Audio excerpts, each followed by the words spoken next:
Il velo di Tisbe, una mostra di artigianato artistico del Friuli Venezia Giulia. Allestita nel corso del 2018 ad Udine, Firenze e Pavia, la mostra nasce da una suggestione della professoressa Marisa Sestito dell'Università di Udine.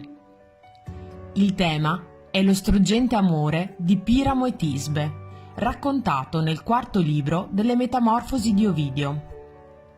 L'amore impossibile dialoga attraverso una crepa nel muro e si dà appuntamento vicino ad un albero di gelso, simbolo del Friuli e della sua arte tessile. Tisbe, arrivata per prima, incontra una leonessa, dalla quale si mette in salvo perdendo il suo velo. Piramo trova i brandelli insanguinati del velo dell'amata e, credendola morta, si suicida con la spada. Al suo ritorno, Tisbe si unisce alla funerea sorte dell'amato.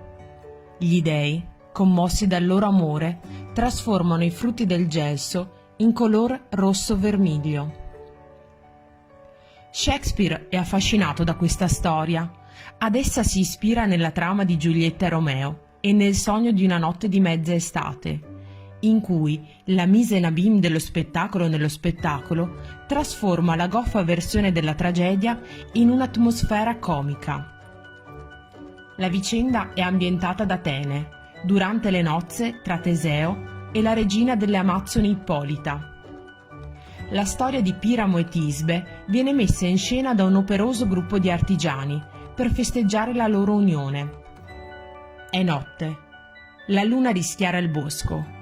Il sogno, l'oneiros, è il simbolo della natura visionaria della creazione artistica, della dicotomia tra incubo e speranza.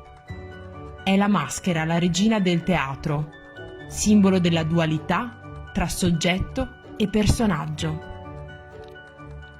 A prima vista il drammaturgo inglese non sembra avere grande opinione di questa categoria di lavoratori.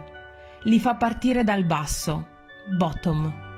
Li descrive rozzi nei modi e nel linguaggio. Eppure, la loro virtù è proprio nel saper plasmare la materia, così come lui plasma la parola. La loro capacità di produrre pezzi unici di grande valore artistico.